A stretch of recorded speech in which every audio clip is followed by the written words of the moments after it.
In the headlines, university workers shut down IBB University in Niger over unpaid allowances. Bandits strike again, kill one, abduct 3 others in Zaria. National Judicial Council sanctions judges over conflicting court orders in political disputes. And in sports, winner of Trust Golf Tournament receives parting gift from corporate organizations. Hello and welcome to Trust TV News Update. I am Ibrahim Yusuf.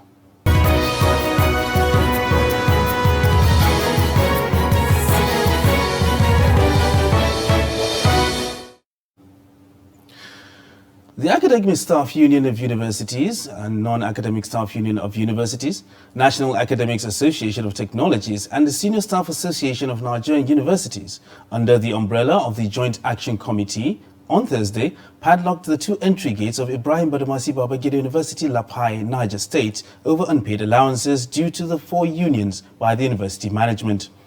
The chairman of the Joint Action Committee, Adamu Isa, in a letter also signed by the secretary of the committee, Bala Ezekiel, said the strike is total and indefinite until their demands are met, also confirming that negotiations are ongoing with the unions towards resolving the crisis.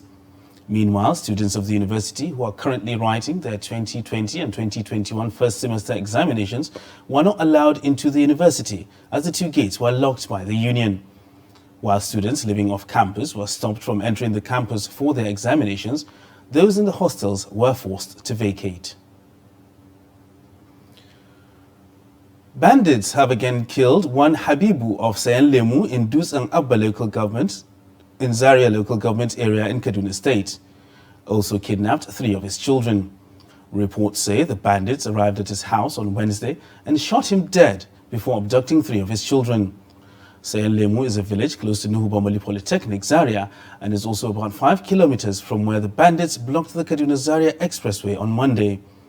Similarly, on Wednesday, bandits abducted 5 people in Dallatu and Kaswada areas of Dus and Abba in Zaria, 24 hours after bandits blocked the Kaduna-Zaria Expressway and killed 3 people while abducting scores.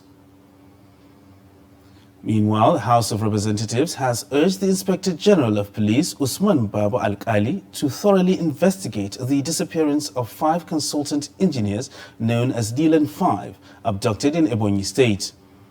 The resolution came on the heels of a motion presented by a lawmaker representing Ihiala Federal Constituency of Anambra State, Ifeanyi Chudi Moma.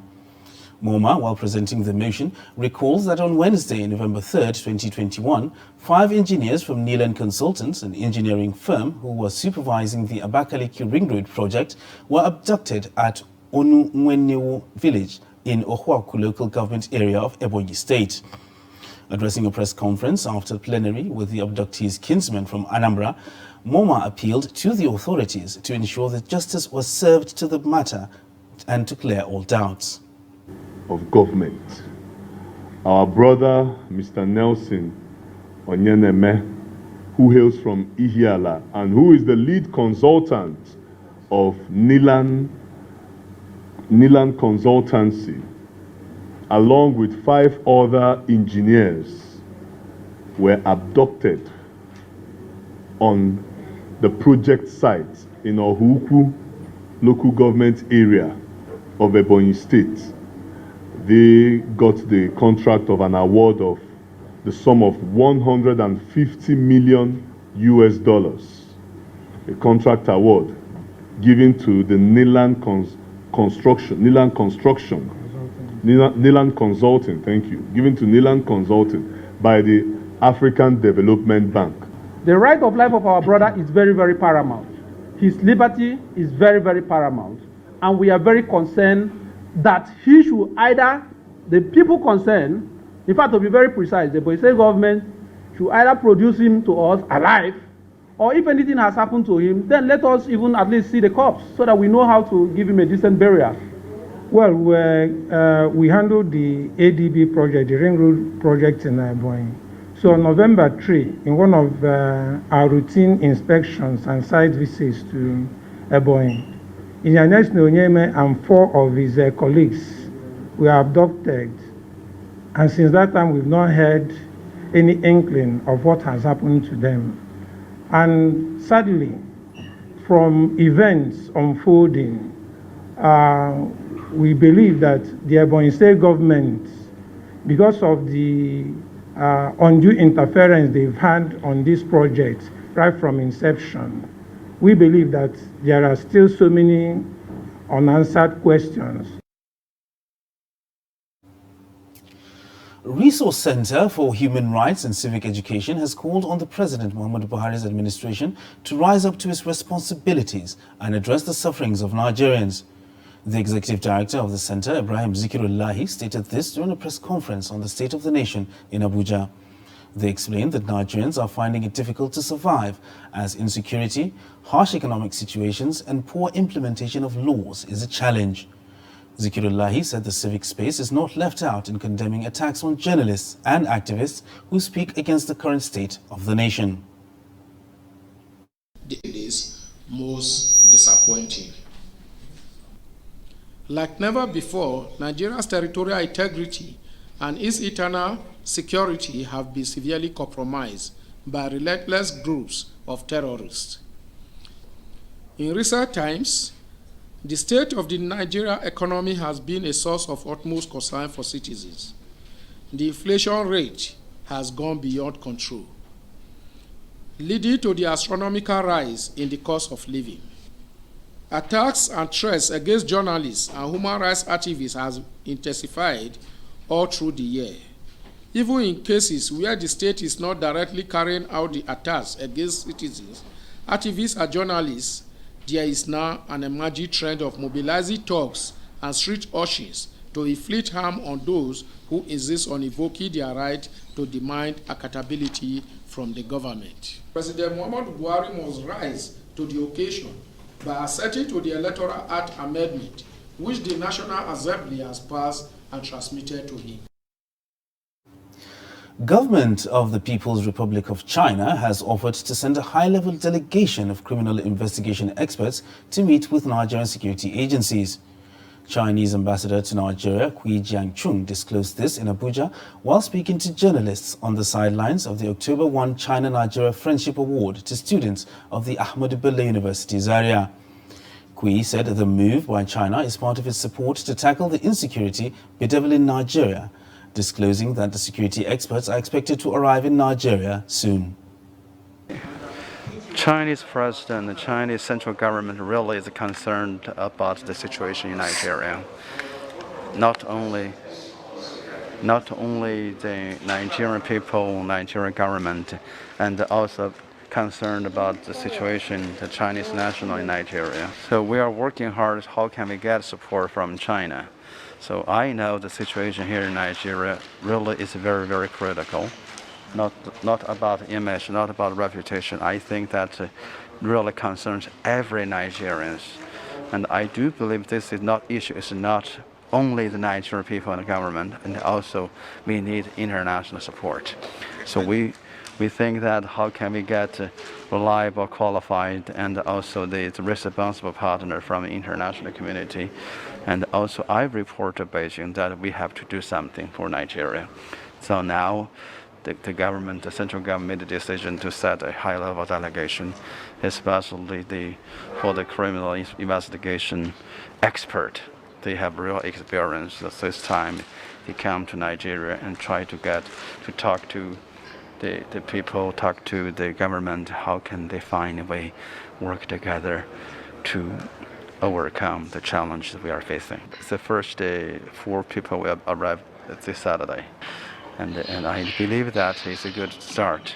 Let me first of all sincerely appreciate the effort of government.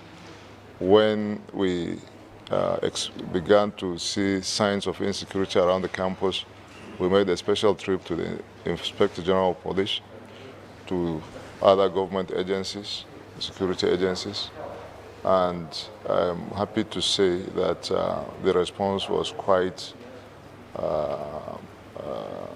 appreciated. There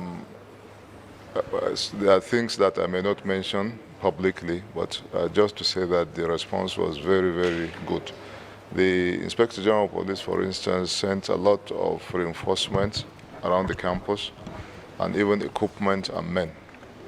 So far, the campus is fairly secure. So far, so good. Very, very edifying.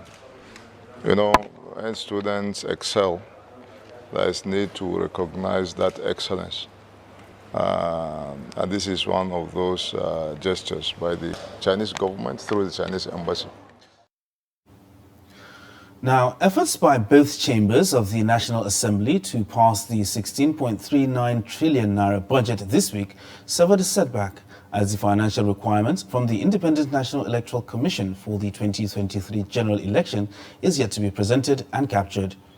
Last-minute efforts made by the Senate Appropriation Committee to get the required details from INEC at a special session failed as the chairman of the electoral body, Professor Mahmoud Yakubu, was not readily available. The report. President Muhammadu Buhari had, upon assumption of office in 2015, initiated a January-December fiscal calendar. This is to pave way for ease and prompt implementation of annual budgets. For the 2022 Fiscal Appropriation Bill, the President had presented before a joint session of the National Assembly a 16.39 trillion naira for consideration.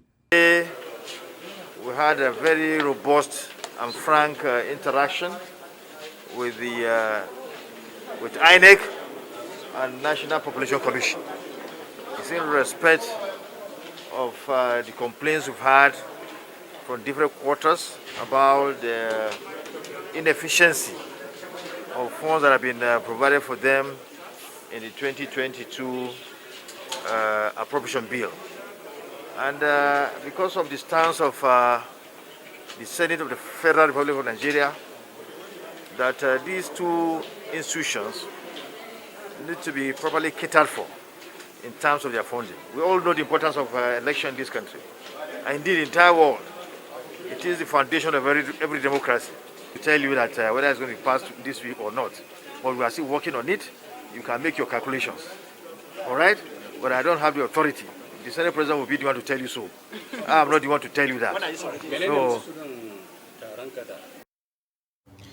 the National Judicial Council, NJC, has penalized 3 High Court judges for issuing conflicting ex parte orders in the cases involving the former national chairman of the People's Democratic Party, Uche Secondus. This is contained in a statement issued by the Director of Information, Soyi G. following the NJC meeting chaired by Justice Mary Odili. According to the statement, the affected judges are Justice Okogule Basam of the High Court of Rivers State, Justice Nusirat Umar of the High Court of Kebbi State, and Justice Edem Kufre of the High Court of Cross River State. The statement said the affected judges should be barred from promotion between the next 2 to 5 years. They should be issued with warning letters and placed on its watch list. Meanwhile, 12 out of the 15 suspects arraigned before the Federal High Court in Abuja over invasion of residence of Supreme Court Judge Justice Mary Odili on October 28 have been granted bail by Justice Nkeonye Maha. The suspects were charged with an 18-count amended charge, including forgery of court documents, conspiracy to commit felony, attempted extortion, amongst others. Trust TV's Aisha Salihu now reports. Days after the invasion of the residence of Supreme Court Judge Justice Mary Odili, the federal government, through the police, arraigned the suspects involved at the Federal High Court in Abuja. All 15 defendants pleaded not guilty to the 18-count amended charges while requesting for bail, in which the prosecution counsel did not oppose. 12 defendants were admitted to bail in the sum of 5 million naira each, with 2 sureties in like sum, among others. However, the court declined to grant bail to the 11th, 14th, and 15th defendant. The defense and prosecution counsels expressed satisfaction to the presiding judge, Nkeonye Maha's ruling. The ruling is not bad. The most important thing is that I asked for stringent conditions, and the court also granted it. As you are aware, this is just the beginning of the matter. Granting bail is not the end of the case, and of course the offences charged are all bailable offences, and above all, bail is at discretion of the court. Well, to my mind, it's stringent enough if they're able to meet the condition. Their international passports are taking each sum of 5 million each and 3 years tax. I think it's fair enough. We are grateful to the Honorable Judge, my Lord, for having granted bail to our clients. And no matter how stringent the conditions are, the two of our clients are lawyers. They are our learned colleagues. And we will do everything within our powers and legally and lawfully to release him from the jail, to stand trial while on bail. Well, it depends on them. As a defense counsel, I will not participate in looking for shorty for them. So they have people who can go and look for the shorty for them. It's not my duty to go and look for, but my own duty is to apply, and they have granted. So my duty stops there. Consequently, the judge ordered that all defendants be remanded at the Kuje and Sileja correctional centers, pending when bail conditions are perfected, while January 17 and 18, 2022 were set as the next court dates. Aisha Salihu, Trust TV News, Abuja. You're watching Trust TV News Update. Coming up after the break. Job losses in Kano Industries. This and more after the break. Stay with us. Get latest updates on current topical issues and breaking news by downloading the Trust TV mobile app on your Android devices. Go online, click Google Play Store, search Trust TV, install the app, and get doses of unfiltered information on happenings all over the world in your pocket. Trust TV, documenting the Nigerian story.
Welcome back.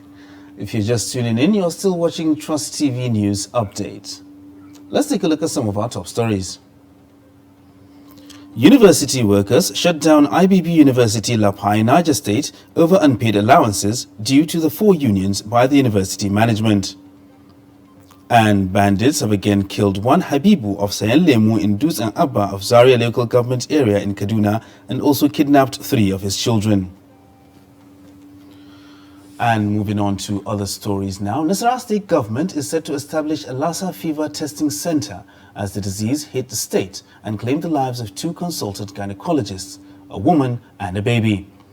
The Chief Medical Director, the Lahatu Araf Specialist Hospital, Ikrama Hassan, stated this while addressing healthcare workers from the facility who staged a solidarity procession in honor of their deceased colleagues. According to the CMD, the management of the hospital, in conjunction with the state government, expressed its unreserved preparedness and willingness to do all within their powers to ensure that the state establish a testing center for Lassa fever. Ikrama explained that the 2 consultant gynecologists got infected after performing a surgery on a probable case of Lassa fever. Adamawa State government has moved to boost cotton production in the state, following the introduction of genetically modified cotton seeds approved by National Biotechnology Development. The state government lamented the decline in cotton production in the state over the last decade. Governor Ahmadu Fintiri, represented by the Permanent Secretary, Ministry of Agriculture and Livestock Development, Mrs. Dorothy Augustine, disclosed this at the introduction of hybrid vegetable seeds to farmers following the success of hybrid cotton seeds introduced in the state. The report. These farmers have come to witness the introduction of hybrid vegetable seeds to farmers in Adamawa State. Governor Ahmadu Fintiri is here represented by the Permanent Secretary, Ministry of Agriculture and Livestock Production, Mrs. Dorothy Augustine. The introduction of genetically modified vegetable seeds is taking place under the watchful eyes of Deputy Director of National Biotechnology Development Agency, Dr. Rose Gidado. Following the success earlier of the introduction and deployment of Polygat 2, the genetically modified cotton seeds, which NAFDA said will help boost cotton production in the state. Farmers are excited about the prospect of the success of the improved hybrid seeds. However, their concerns are about the cost of farming inputs, particularly the high cost of procuring the Mayako BT cotton seeds. The state government said the introduction of Mayako BT cotton is aimed at revitalizing cotton production in anticipation of the federal government's vision of reviving cotton ginneries and textile sector. The revival of cotton farming will not only enhance income levels of farmers, but also strengthen the economy of the state by employment generation, revival of cotton-related industry, and lint export.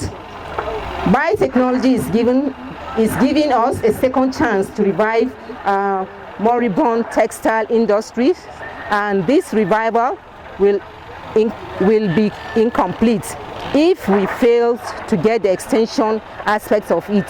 Who take advantage? And this is going to be accessible to the peasant farmers over there. The moment you added prices to this, the farmers will not be serious. One is farming the things that is going to use to benefit him, that what are beneficial, the things he can eat immediately. Number two, who are going to buy back this seed cotton after the production. Number three, who are going to utilize?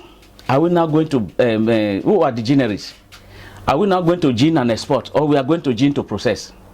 These are the things that are involved. But Rose Gidado, Deputy Director NAFDA, argues that the farmers stand to gain from the productivity of the hybrid seeds, while representative of the governor said the concerns of the farmers will be addressed. Hybrid seeds, they are highly, productive. If you plant just like this, because it's both hybrids and then it's genetically modified, the cotton, you can see the number of balls here. So to make, of course, will cover for that cost that he used to buy the seeds. Industrial sector in Kano is collapsing, even as smaller businesses are trying to survive harsh economic realities. In this special feature, Trust TV correspondent Idris Jibrin examines the industrial development and its current impact on the state of socio-economic growth and development in Kano. His report. Commercially viable, Kano is known to be the Nigeria center of commerce, trade hub for the sub-Saharan Africa, and perhaps the nation's second most industrialized city. Its famous Kantunkwari textile market, the popular Abubakar Rimi market in Sabongari, the busiest multi-purpose Singa market, the Africa's largest grain market in Dawanau, and of course the Asian Kurmi market all tells a story of a promising economic opportunities in Kano. The industrial development of Kano started at between 1920 and 1930, when the then Emir of Kano, Abdullahi Bayero, established Kano Waterworks, which was used to generate electricity. The Emir of Kano, may Allah continue to rest his soul in perfect peace. He is the Alpha and Omega, and it's like he bulldozed his way to do that, because the contribution of the colonial masters is only about 20,000 pounds and in kind, by giving, I think, the engineer also, by providing the engineer that supervised the work. But the 200,000+ pounds was sourced and paid by Kano Native Authority, Kano NE, which is under the leadership of the King Emir of Kano that time. By 1940, real industrialization in Kano began with the establishment of Melli soap and some few confectionery factories. But the state witnessed its industrial boom following the federal government import substitution policy of 1970, during which Bompai, and subsequently Chalawa and Sharada Industrial Estate were established, with over 500 industries and factories functioning then in full capacity. Dump site. These industries have been closed for many years, and there is nothing inside, only that people used to come and dump refuse here. And this is happening in almost all parts of Kano's industrial estate of Sharada, Chalawa and Bompai industrial estates.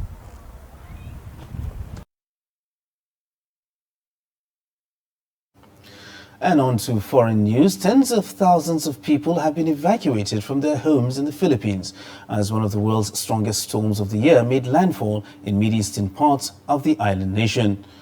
Philippines Weather Bureau, PAGASA, warns that very destructive typhoon-force winds in parts of the country and said is expected to see storms surge in coastal areas as well as flooding and landslides in mountainous areas along the typhoon's path. PAGASA said wind speeds has accelerated to 195 kilometers near the center, with gusts of up to 240 kilometers per hour. The International Federation of Red Cross and Red Crescent Societies said the typhoon, which is one of the world's strongest storms of 2021, is threatening millions of people with destructive winds and flash floods. And with that, we wrap up Trust TV News Update for this hour. Don't forget to subscribe and follow us across all our social media handles. I am Ibrahim Yusuf. Thanks for watching.